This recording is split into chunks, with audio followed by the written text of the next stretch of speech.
ഭഗവാൻ വല്ലപ്പോഴും ഉത്തരം പറയും. പക്ഷേ ഞാൻ എപ്പോഴും പറയും. ഇതിന്റെയൊക്കെ അവസാനം നമ്മൾ ഒന്നിച്ച് ചേരുമ്പോഴാണ്. ഞാനേ ഉമ്മർത്ത് കാത്തു നിന്നത് എന്നെ ഇഷ്ടമാണോ അല്ലയോ എന്ന് അവസാനമായിട്ടൊന്ന് ചോദിക്കാൻ വേണ്ടിയാ. അത് ഇവിടെ വെച്ച് ഈ കൃഷ്ണന്റെ മുമ്പിൽ വെച്ചൊന്ന് പറഞ്ഞാൽ മതി. ഞാൻ അമ്മയെ വിളിക്കും. ആ വിളിക്കേ. അമ്മയെ വിളിച്ചാൽ തന്നെ അനുസരിപ്പിക്കുന്നവരെല്ലാവരും പിന്നാലെ ഉണ്ടാവുമല്ലോ. ഭഗവാനെ തൊട്ട് സത്യം ചെയ്യും, എന്നെ ഇഷ്ടമാണോ അല്ലയോ എന്ന്. ഞാൻ സത്യം ചെയ്യില്ല. ഞാനൊന്നും പറയൂല. എന്നാ വയ്ക്കോ. ഈ വ്രതങ്ങൾക്ക് ഫലം ഉണ്ടാവുമോ? അല്ല, ഈ പൂജാവിധികളൊക്കെ നന്നായിട്ട് അറിയാവുന്ന ആളാണല്ലോ, അതുകൊണ്ടാ ചോദിച്ചേ വ്രതത്തിന് ഫലം ഉണ്ടാവുമോ. വ്രതത്തിന് ഫലം ഉണ്ടാവും, അത് മനസ്സറിഞ്ഞ് ചെയ്താൽ.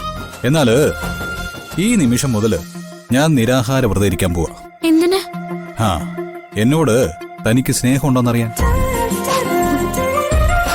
താൻ എന്നോടത് പറയുന്നത് വരെ ഞാൻ പച്ച വെള്ളം പോലും കഴിക്കൂല. വെറുതെ ഭ്രാന്ത് കാണിക്കരുത്.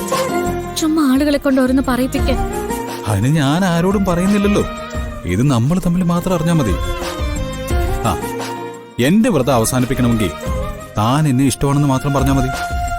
ഇല്ലെങ്കിൽ ഞാനങ്ങ് തീർന്നു പോട്ടെ എന്റെ സ്വപ്നങ്ങളോടൊപ്പം.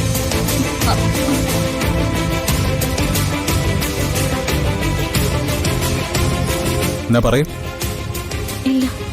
ആ, അങ്ങനെയാണെങ്കിൽ എന്റെ വ്രതം ഞാൻ ഉറപ്പിച്ചു. ഈ ഇരിക്കുന്ന ഭഗവാനാണ് സത്യം. അയ്യോ, വെറുതെ ശരീരത്തിനൊന്നും. ശരീരത്തിൽ എന്ത് വരാൻ? അല്ല, വന്നാലും തനിക്കെന്താ? എന്നെ ഇഷ്ടമല്ലാത്ത ഒരുത്തി എന്നെ അന്വേഷിക്കേണ്ട ആവശ്യം എനിക്കില്ല.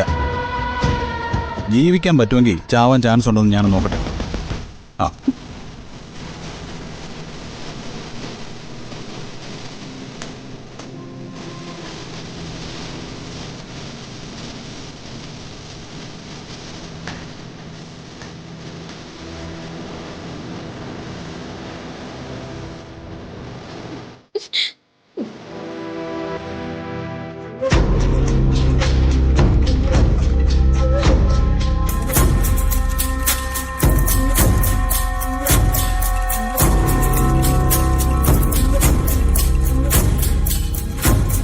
അമ്മേ.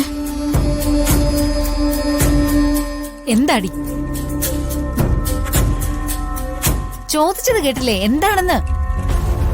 അത് വരുൺ നിരാഹാരം ഇരിക്കാൻ പോകുന്നു പറഞ്ഞു. എന്തിനു?